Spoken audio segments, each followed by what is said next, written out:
दर्शकों, health plus programme में आपका स्वागत है। आज हम आपको मिलाने जा रहे हैं सुशील कोटू जी के साथ, जो कि लंबे समय से मैक्स बठिंडा में अपनी सेवाएं दे रहे हैं और ख़ास तौर पर उन पेशेंट्स को जो शुगर से ग्रस्त हैं या शुगर के कारण कोई भी उनको कॉम्प्लिकेशन आई है, उसके लिए इनकी स्पेशलाइजेशन है। डॉक्टर साहब का स्वागत है हमारे स्पेशल शो में। मेरी ओर से सारे दर्शकों को नमस्कार, सत श्री अकाल एंड आदाब। डॉक्टर साहब, आज शुगर है जो वो केवल शुगर ही नहीं रही, बल्कि एक ऐसी बीमारी बन चुकी है कि इंसान को घुन की तरह जो खाना शुरू कर देती है और सारा धीरे धीरे वो जो है अंदर से खाली हो जाता है। क्या कहना चाहेंगे उसके बारे में?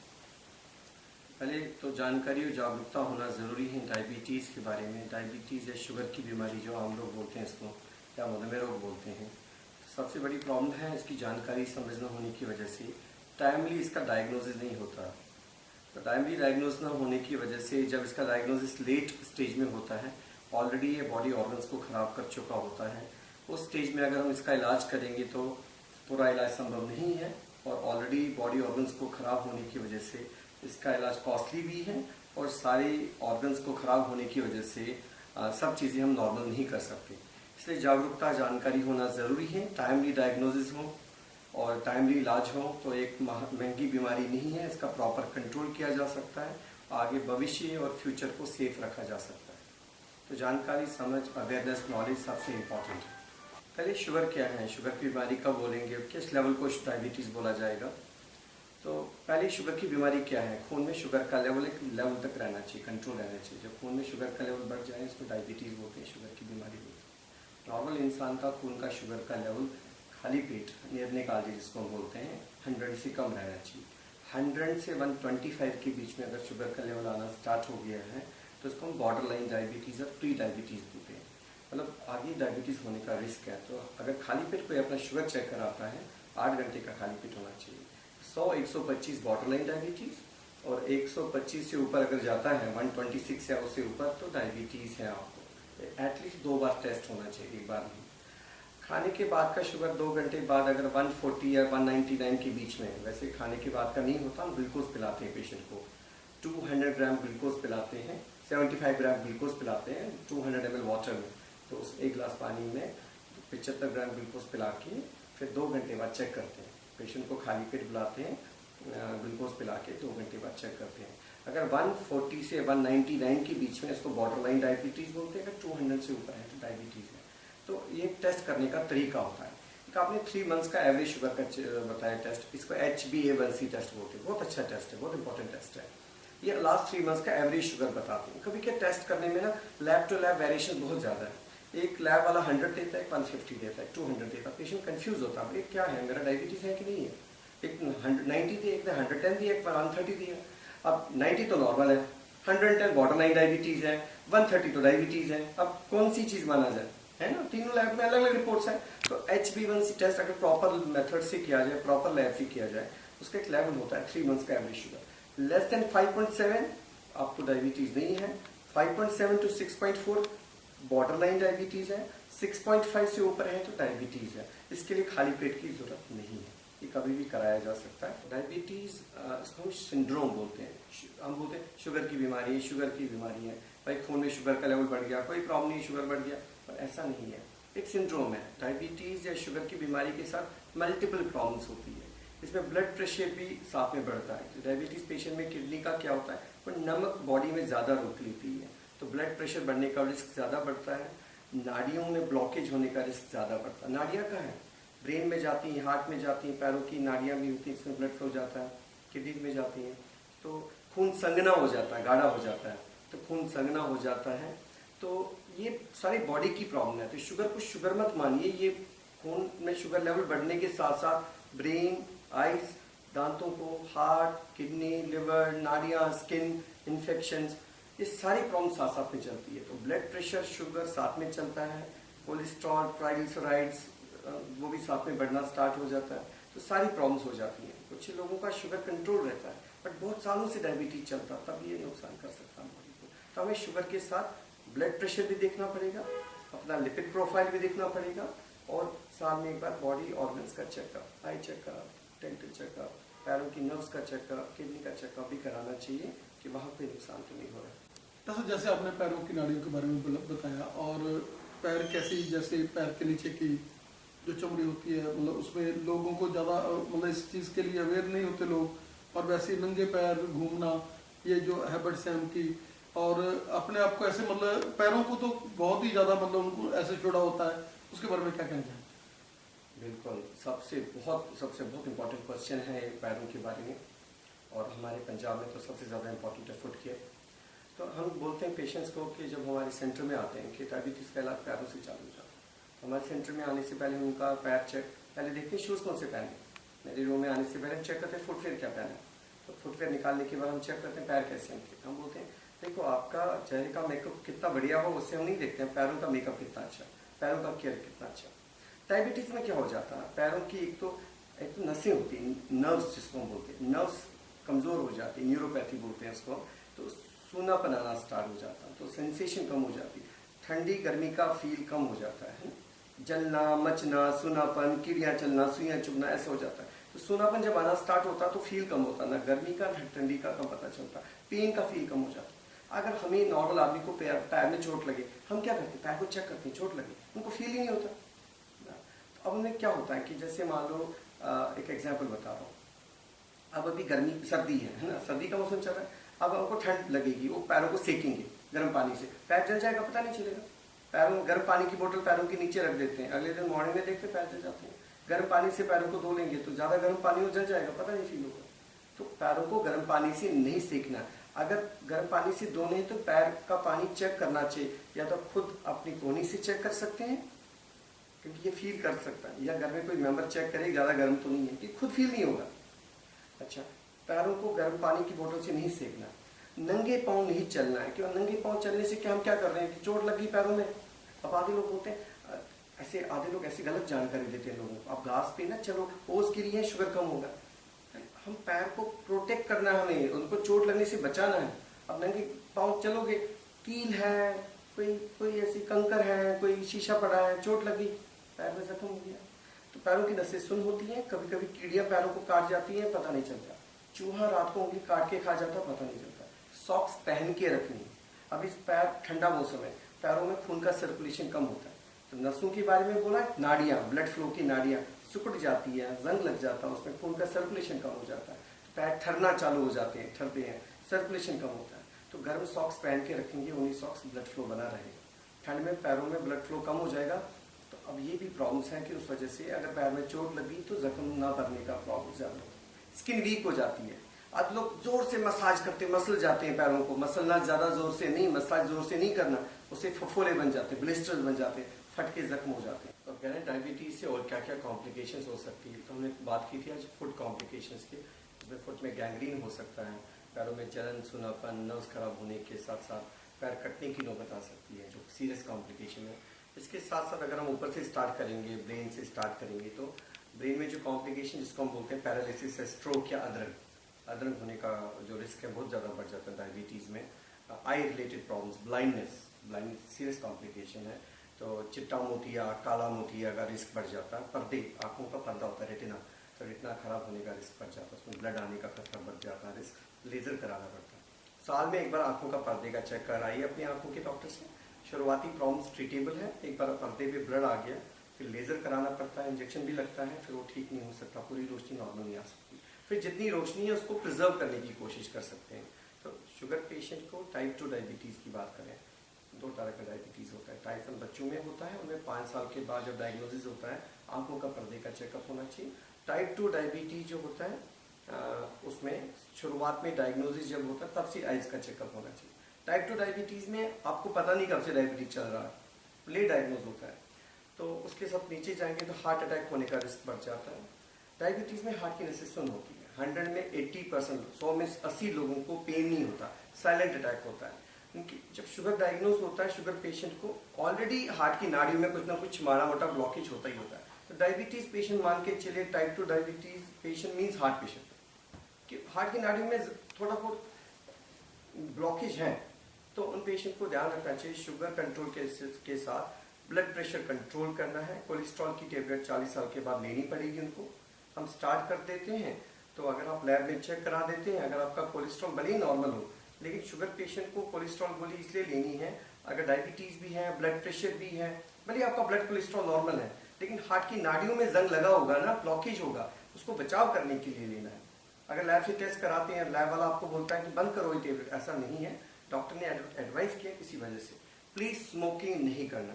शुगर पेशेंट अगर स्मोकिंग करेगा तो चांसेस हार्ट अटैक के बहुत ज्यादा बढ़ जाता है, पैरालिसिस का खतरा बहुत ज्यादा बढ़ता है। और पेन अगर नहीं भी है, लेकिन आप पौड़ियां चढ़ रहे हैं, तेज चल रहे हैं, सांस फूल रहा है, आप चलने पे थक जाते हैं, चल नहीं पाते ज्यादा, ये हो सकता है हार्ट की प्रॉब्लम्स हो।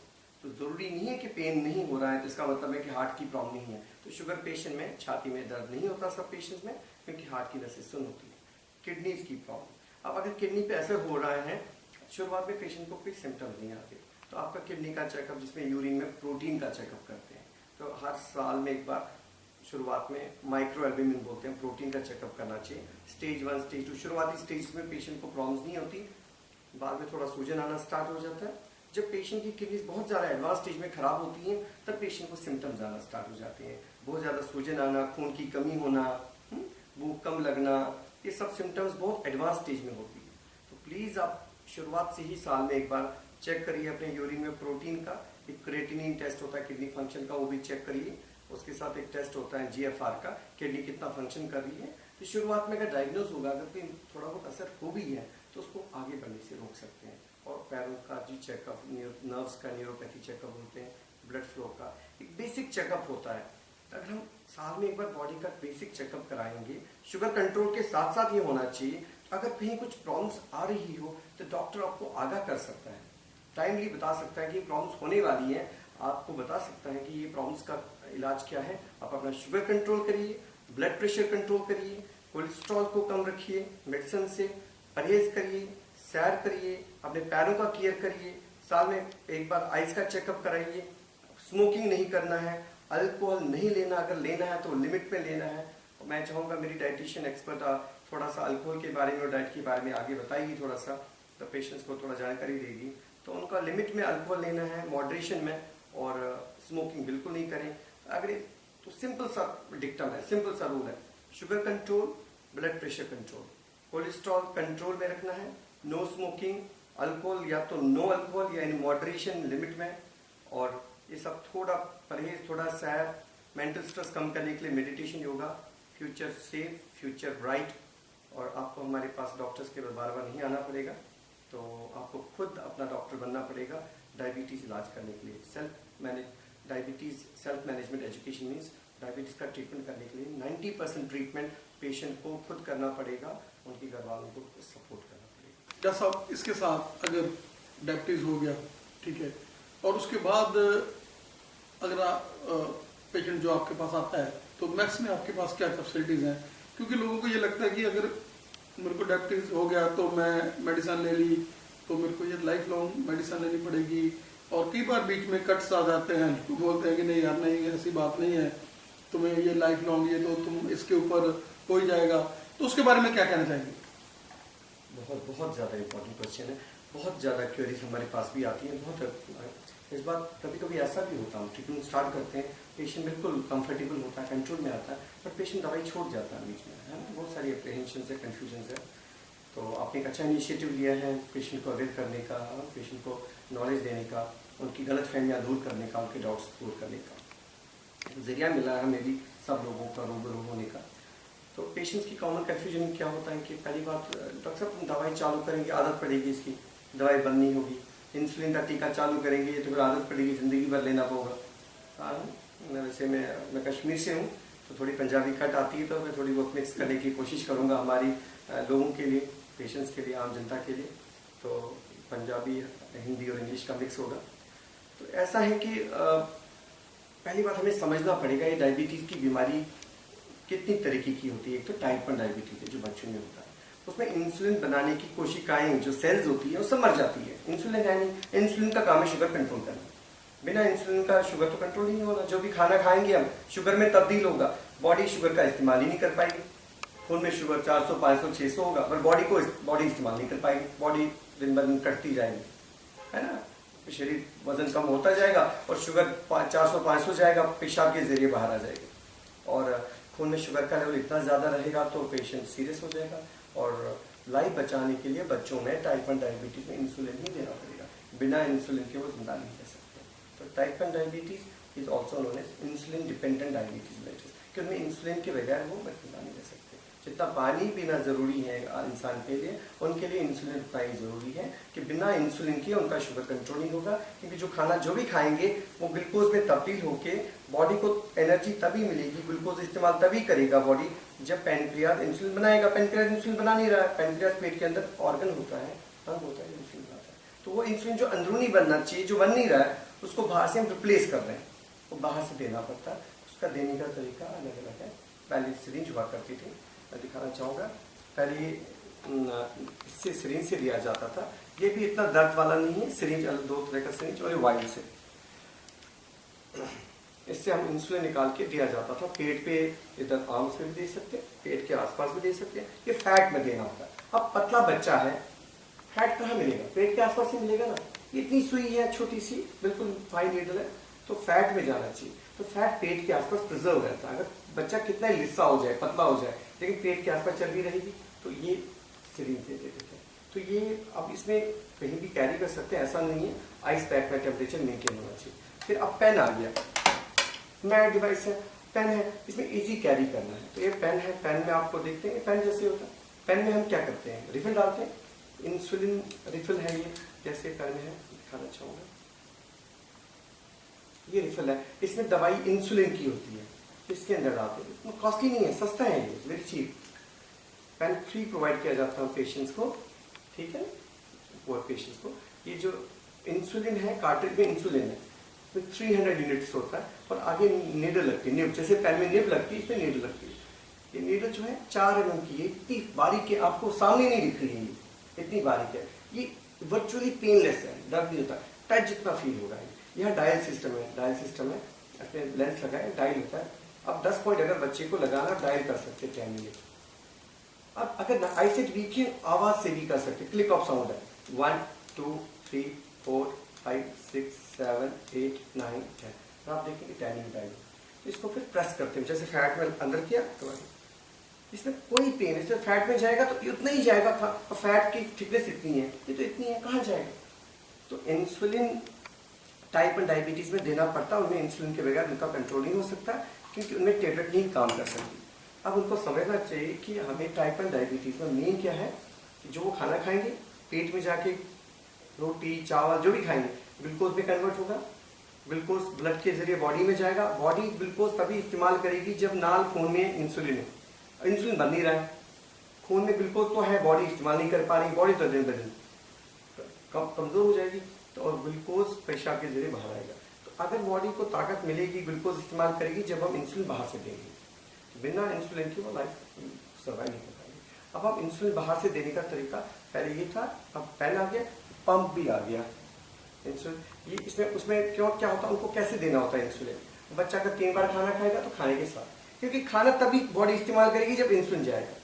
ये खाने 3 बार खाएगा बच्चा, 3 बार 4 बार खाएगा तो 4 बार, और एक बेड टाइम देना पड़ता है जो खास फास्टिंग शुगर कंट्रोल करेगा। तो फास्टिंग शुगर कंट्रोल के लिए अलग इंसुलिन लगेगा और 3 बार खाने के साथ। अब पेरेंट्स को लगता है, बच्चे को लगता है, बच्चा जो समझदार होगा, बड़ा होगा, मैं 3 बार खाना खाऊंगा, 3 बार प्रिक करना पड़ेगा, 4 बार खाऊंगा, 4 बार प्रिक करना पड़ेगा, और बेड टाइम एक बार और 3 बार मैं नहीं प्रिक करूंगा।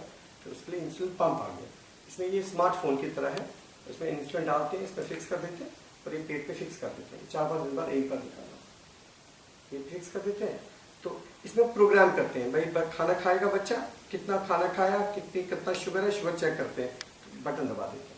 तो बार बार प्रिक नहीं करना पड़ेगा। इंसुलिन पंप है। मैं कुछ लोगों का बता देता हूँ नाम, जो टॉप प्रोफेशनल्स हैं जिनको टाइप 1 डायबिटीज़ है। तो बच्चों में समझना पड़ेगा कि टाइप 1 डायबिटीज़ वाले बच्चे बहुत ज़्यादा होशियार होते हैं, इंटेलिजेंट होते हैं। अनिल कपूर की बेटी सोनम कपूर टाइप 1 डायबिटीज से ग्रस्त है और एक्ट्रेस में टॉप एक्ट्रेसेस में मानी जाती है। हमारी जो बैडमिंटन वर्ल्ड बैडमिंटन चैंपियन है मारिन कैरोलिना है, तो वो टाइप 1 डायबिटीज है, वर्ल्ड बैडमिंटन चैंपियन है। और भी कुछ प्लेयर्स हैं जो टॉप प्लेयर्स हैं, टॉप एग्जीक्यूटिव्स हैं, टाइप 1 डायबिटीज है। तो बच्चों को हमें बताना पड़ेगा, पेरेंट्स को, आम जनता को, टाइप 1 डायबिटीज से डरना नहीं है। हमारे पास बहुत ज़्यादा, हमारे पास माइट भी अराउंड 1000 बच्चे हैं जो टाइप 1 डायबिटीज से ग्रस्त हैं, वो बहुत अच्छा कर रहे हैं। ट्रेनिंग की समझने की जरूरत है, बच्चों को भी, उनके पेरेंट्स को भी। सपोर्ट ग्रुप हम इकट्ठे बुलाते हैं, इनको कंपटीशन कराते हैं, परफॉर्म करते हैं, डांस कॉम्पिटिशन होते हैं। तो उनका इंसुलिन देने से कुछ नहीं है, रिप्लेसमेंट है, ट्रेनिंग की जरूरत है, कॉस्टली डिजीज नहीं है। बट हम स्टार्ट करते हैं, अब वही जाके जो गाँव में जाते हैं, ट्रेनिंग में जाते हैं, अब उनको बोलते हैं बच्चे को इंसुलिन लगा रहे हैं, ये तो लास्ट स्टेज है, इसको आदत पड़ेगी, बंद कर दो। स्टॉप करते हैं इंसुलिन, बिना इंसुलिन के शुगर 500-600 जाके उसमें एसिड बनता है, कीटोन, बच्चा बेहोश हो जाता है, पेट में दर्द, सांस की तकलीफ, उल्टियाँ हो जाती है। पेशेंट अगर आ जाता है आईसीयू में, वही पेशेंट सीरियस हो जाता है, लाखों रुपये लग जाता है, कभी पेशेंट्स की डेथ भी हो जाती है बच्चों की। तो ये सबसे अवेयरनेस है। क्या पानी के बगैर जिंदा रह सकते हैं? तो इंसुलिन के बगैर टाइप 1 डायबिटीज जिंदा नहीं रह सकते। 2 मिनट लूँगा। टाइप 2 डायबिटीज जो आम डायबिटीज है, लाइफस्टाइल डायबिटीज। टाइप 2 में मेन 2 डिफेक्ट है। टाइप 2 क्रॉसली बता दो मोटी तरीके से, इंसुलिन काम कम कर रहा है, तो insulin is not working properly, क्योंकि पेट में चर्बी है, लिवर में चर्बी है, उसमें इंसुलिन काम नहीं प्रॉपरली कर रहा है, और इंसुलिन कम हो गया है, खत्म नहीं हुआ है। उसमें हम टेबलेट देते हैं इंसुलिन का काम बढ़ाने की, इंसुलिन निकालने की, उसमें वो टेबलेट्स काम करती है। बट टाइप 2 डायबिटीज में अगर विद टाइम उन्होंने कंट्रोल नहीं किया, शुगर लेवल हाई रखा, परहेज नहीं किया, सैर नहीं किया, विद टाइम बहुत पुराना डायबिटीज हो गया, तो इंसुलिन ऑलमोस्ट विद टाइम उनका भी खत्म हो गया, नई टेबलेट्स काम करते, तो उनमें भी इंसुलिन देना पड़ेगा। तो टाइप 1 टाइप 2 डायबिटीज को समझना पड़ेगा, टेबलेट्स और इंसुलिन क्यों देते हैं। टाइप 1 में खाली इंसुलिन काम करेगा, टाइप 2 में शुरुआत में टेबलेट्स काम करेगी, अगर वो ध्यान रखेंगे तो हो सकता है टेबलेट ना ली लाइफ लॉन्ग काम करेगी, तो बट कभी इंसुलिन देना पड़ सकता है। तो ये आपने पूछा, टाइप 2 को पेशेंट्स को समझना पड़ेगा। परहेज सैर नाल क्या होगा, सैर नाल इंसुलिन चंगा काम करेगा, परहेज से वो खाना कम खाएगा तो सारी दवाइयां कम जाएगी। ਅਸੀਂ ਕੀ कर सकते हैं, दवाइयां का डोज कम रखेंगे। बट जो डिफेक्ट अंदर है, क्या डिफेक्ट है, insulin is not working properly, insulin काम चंगी तरीके नाल नहीं कर रहा।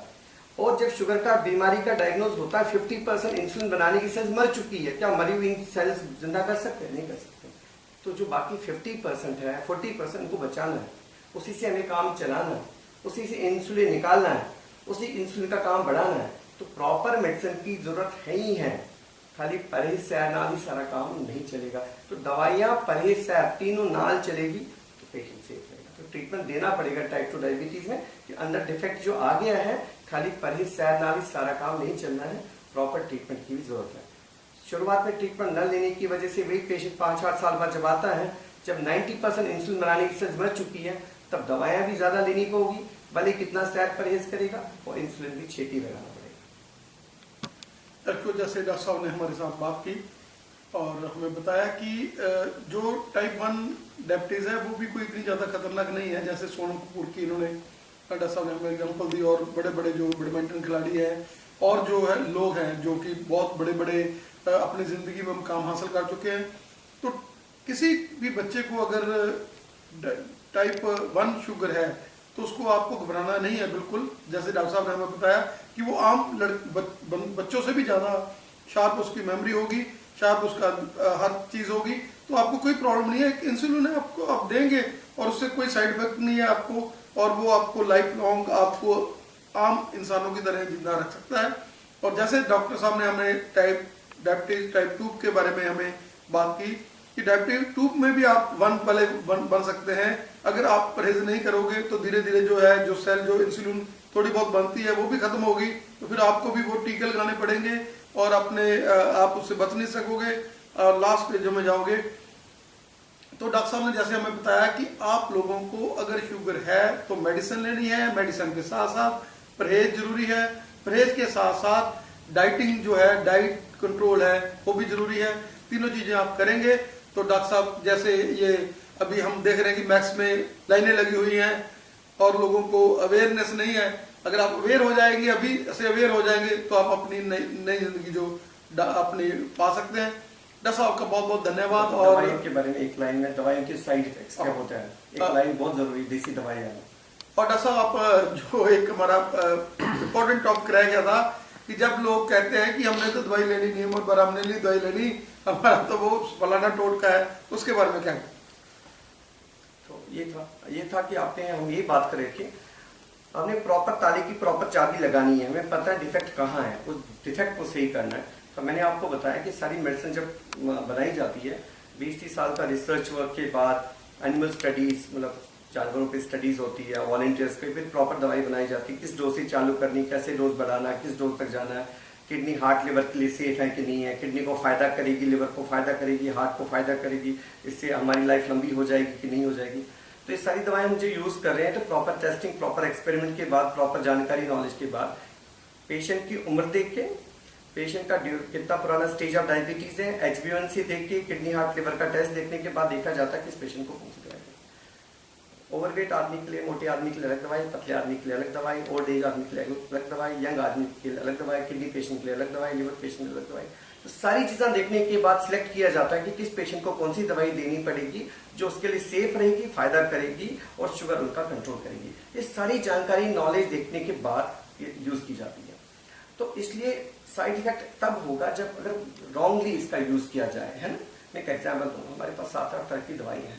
अगर किसी पेशेंट किडनीज की प्रॉब्लम है तो हम टेस्ट करके देखते हैं, फिर हम 7 या 8 तरह की सारी दवाएं इस्तेमाल नहीं कर सकते। किसी पेशेंट को लिवर की प्रॉब्लम है तो 7 में से सारी दवाएं इस्तेमाल नहीं कर सकते। प्रेगनेंसी में सब दवाएं इस्तेमाल नहीं कर सकते, इंसुलिन सेफ है। तो हमें डिसाइड करके प्रॉपर पेशेंट को प्रॉपर इन्वेस्टिगेशन के बाद प्रॉपर एक्सपर्ट से दवाई लेंगे तो कोई प्रॉब्लम नहीं है। अब हम जाते हैं और ये प्रॉपर कंट्रोल करना है, प्रॉपर इसके बारे में नॉलेज है, एक्सपीरियंस है, एक्सपर्टाइज है, आप नेट इंटरनेट पे भी डाल सकते हैं। सारी जानकारी अपने डॉक्टर से डिस्कस करके सब कुछ हासिल कर सकते हैं। तो हम आंख खोल के तीर मारेंगे, निशाने पे लगेगा। अर्जुन बनने की कोशिश करेंगे तो नुकसान ही होगा। अब हमारे यहाँ इंडिया में सब जगह ऐसे को भी सब देसी दवाइयाँ ये बना के कि इससे शुगर खत्म होगा, ये खत्म होगा। तो जो जाके अंदर जाके कैसे काम करेगी, हमारे पास कोई वैलिड रीजन नहीं है, कोई क्लियरिटी नहीं, कोई एविडेंस भी नहीं है। हम कोर्ट में जाते हैं तो केस तभी जीत पाएंगे जब एविडेंस हो, जब प्रूफ हो। हम बोलते हैं बोलने से क्या होता है, बोलने से कल मैं भी बोलूंगा कि मैं ऐसा कर दूंगा। आजकल नए एडवर्टीजमेंट आते हैं कि मैं बूढ़ा था, मैंने दवाई खाली जवान हो गया, ऐसा हो जाता है क्या? नॉट पॉसिबल ना। तो हमारे भगवान ने हमें दिमाग दिया, हमें समझना पड़ेगा क्या चीज संभव है, क्या चीज संभव नहीं है। खाली एडवर्टीजमेंट करने से, प्रोपोगेंडा करने से कोई चीज सही नहीं होता, ठीक है। तो अगर कोई चीज ऐसी आती है, बोलता कि डायबिटीज खत्म हो जाएगा, डायबिटीज कैसे खत्म हो जाएगा? जो इंसुलिन बनाने की सेल्स मर चुकी है, वो डेड है, वो जिंदा नहीं हो सकती। तो भगवान ही जिंदा कर सकता, कोई मरा हुआ इंसान जिंदा थोड़ी हो जाता। तो ये सब समझना पड़ेगा, इसका बीमारी का जड़ क्या है, उसको प्रॉपर कंट्रोल करने के लिए ऑल ओवर वर्ल्ड जो मेडिसिन ट्रायल स्टडीज जो हमने की है ऑल ओवर वर्ल्ड, उसके हिसाब से मेडिसिन बनाई गई है, उसकी सेफ्टी देखा गया है और उससे हमारी लाइफ कैसे लॉन्ग हो जाएगी, प्रोलॉन्ग हो जाएगी, हमारी हार्ट को फायदा मिलेगा, किडनी को फायदा मिलेगा, लिवर को फायदा मिलेगा, उसी हिसाब से मेडिसिन दी जाती है। तो कोई सस्ती महंगी भी उसी हिसाब से होती है। कोई किडनी पेशेंट है तो उसी हिसाब से दवाई लेनी पड़ेगी, हो सकता है वो सस्ती वाली दवाई के लिए सेफ नहीं हो। कोई मोटी दवाई होती है, इसका मतलब नहीं वो तेज है, वो हल्की होती है बट उसका साइज मोटा होता है। अभी लोग डॉक्टर साहब मोटी दवाई तेज होगी, ऐसा नहीं है, ठीक है ना। तो ये सब बहुत इंपॉर्टेंट है। तो मेरे कहने का मकसद यही है, देसी दवाएं जब इस्तेमाल करते हैं उसके बारे में कोई एविडेंस नहीं है, कोई रिसर्च नहीं है, कोई प्रूफ नहीं है, अंदर जाके कैसे काम करेगी हमें कोई नॉलेज नहीं है।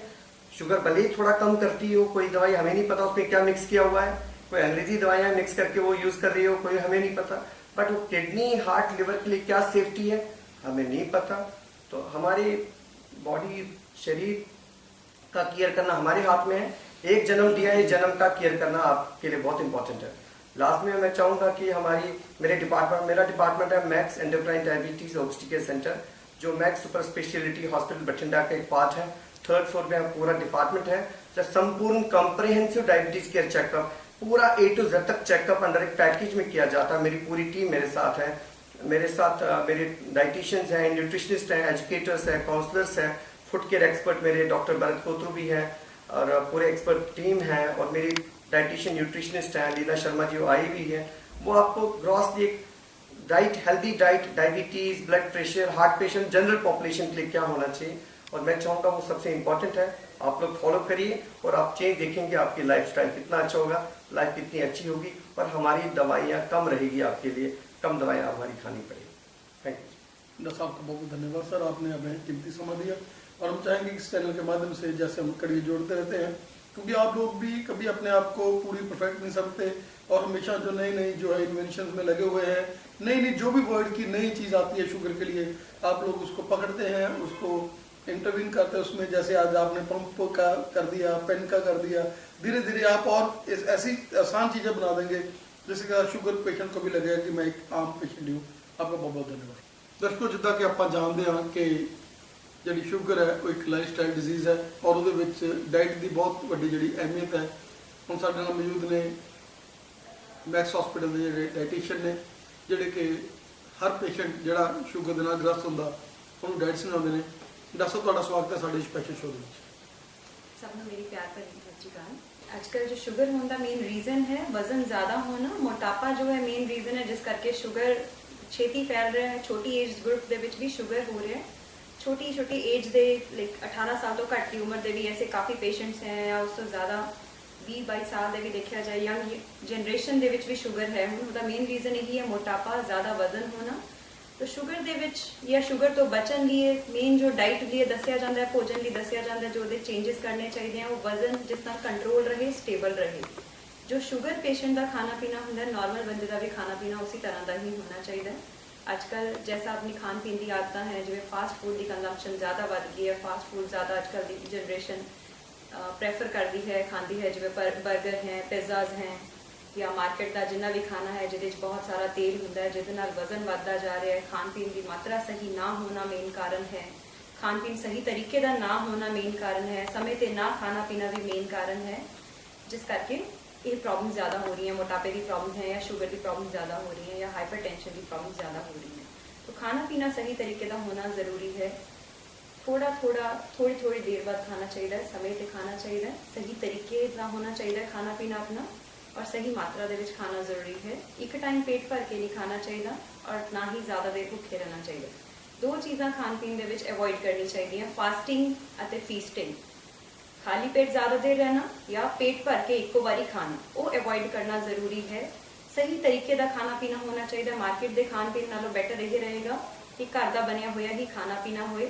किस तरीके नाल तुसीं उसनूं पका रहे हो ये भी जानना ज़्यादा ज़रूरी है। ओवर कुक कर दो फूड नूं, उहदे नाल भी शुगर लेवल हाई होने। अगर शुगर पेशेंट लिए खाना पीना बना रहे हो तो ओवर कुक नहीं, ज़्यादा नहीं पकाना चाहिए, थोड़ा कच्चा रखना चाहिए सब्जियां नूं, जिस नाल शुगर एकदम शूट नहीं करता। इक्को टाइम पेट भर के खाओगे, शुगर पेशेंट का इंसुलिन पहला ही कमज़ोर होंदा, ज़्यादा नहीं बन रहा, इंसुलिन बनाने वाले सेल ज़्यादा सही तरीके नाल काम नहीं कर रहे। समझ लो एक पेशेंट के अंदर 10 यूनिट ही इंसुलिन बन रहा है, 20 यूनिट ही इंसुलिन बन रहा है, लेकिन पेशेंट पेट भर के खाना खाएगा, उसमें उस तरह उस खाने वास्ते 100 यूनिट की ज़रूरत है, तो उस टाइम शुगर शूट कर जाएगा। तो इसीलिए कहा जाता है कि थोड़ी देर बाद ही खाना चाहिए, इको टाइम पेट भर के नहीं खाना चाहिए। नॉन वेजिटेरियन फूड की अगर आप गल करिए, नॉन वेजिटेरियन फूड वैसे मना नहीं होंदा किसी ने भी, चाहे वो नॉर्मल पर्सन है या शुगर का पेशेंट है, लेकिन किस तरीके नाल उसको पकाया जा रहा है, किस तरीके नाल तुसीं उसनूं खा रहे हो वो जानना ज़रूरी है। शुगर पेशेंट नूं यही कहा जाता है कि अगर तुसीं अंडा खाना चाहते हो तो अंडे का चिट्टा हिस्सा खा सकते हो, पीला नहीं खाना चाहिए। और मांस अगर खा रहे हो, हम पेशेंट्स काफ़ी कहने हैं, पूछते हैं फिश खा सकते हैं कि नहीं खा सकते, चिकन खा सकते हैं कि नहीं खा सकते, लेकिन अगर उन्होंने कहा जाता है कि खा सकते हो, वो फॉर्म अलग होंगी है जी खाने हैं। फिश पकौड़ा खा रहे हैं, फ्राइड चिकन खा रहे हैं, वो गलत है। नॉन वेज प्रोडक्ट जोड़े भी हैं तुसीं वो तले हुए ना हो, या तो रोस्ट करके खा सकते हो, ग्रिल फॉर्म के खा सकते हो, स्टीम किया होया खा सकते हो, या जिवें घर च तुसीं सब्जी बनाने हो नॉर्मल उदा पका के भी खाया जा सकता। और बाकी ठहरी ड्रिंक की गल, अजकल पंजाब च तो खास करके ड्रिंक काफ़ी जने ड्रिंक करते हैं और बहुत ज़्यादा करते हैं। बिंज ड्रिंकिंग नहीं होना चाहिए, है ना। तो वैसे तो नशा हर तरह का ही माड़ा है, नहीं लोगे तो ज़्यादा बेटर रहेगा, लेकिन अगर ले भी रहे हो नहीं छोड़िया जाता तो 30 तो 60 ml जिन्ना ड्रिंक ले सकते हैं, 1 या 2 छोटे पैग, पटियाला पैग नहीं होना चाहिए। वो भी डेली नहीं, मतलब वो भी कदे-कदे ओकेजनली हफ्ते दे विच 1 या 2 बार लिता जा सकता है, इस तो ज़्यादा नहीं होना चाहिए। ਪਹਿਲਾਂ ਜੀ ਤੁਹਾਡਾ ਬਹੁਤ ਬਹੁਤ ਧੰਨਵਾਦ ਜਿਹੜਾ ਤੁਸੀਂ ਸਾਨੂੰ ਆਪਣਾ ਕੀਮਤੀ ਸਮਾਂ ਦਿੱਤਾ। ਔਰ ਸ਼ੂਗਰ ਦੇ ਪੇਸ਼ੈਂਟ ਜਿਨ੍ਹਾਂ ਦੇ ਲਈ ਤੁਸੀਂ ਅੱਜ ਲਾਈਟਾਂ ਦੇ ਖੜਾ ਕੇ ਉਹਨਾਂ ਨੂੰ ਰੈੱਡ ਲਾਈਟ ਵੀ ਖੜਾਤੀ ਔਰ ਪੀਲੀ ਲਾਈਟ ਵੀ ਖੜਾਤੀ ਔਰ ਹਰੀ ਲਾਈਟ ਵੀ ਖੜਾਤੀ, ਤੁਹਾਡਾ ਬਹੁਤ ਬਹੁਤ ਧੰਨਵਾਦ। ਔਰ ਅਸੀਂ ਚਾਹਾਂਗੇ ਇਸ ਚੈਨਲ ਦੇ ਮਾਧਿਅਮ ਤੇ ਤੁਹਾਡੇ ਨਾਲ ਡਾਈਟ ਦੇ ਬਾਰੇ ਅਸੀਂ ਆਉਣ ਵਾਲੇ ਸਮੇਂ 'ਚ ਹੋਰ ਗੱਲਬਾਤ ਕਰੀਏ। ਤੁਹਾਡਾ ਬਹੁਤ ਬਹੁਤ ਧੰਨਵਾਦ। थैंक यू जी। तो ये इसकी फोटो स्टैट करके इसकी ना नहीं,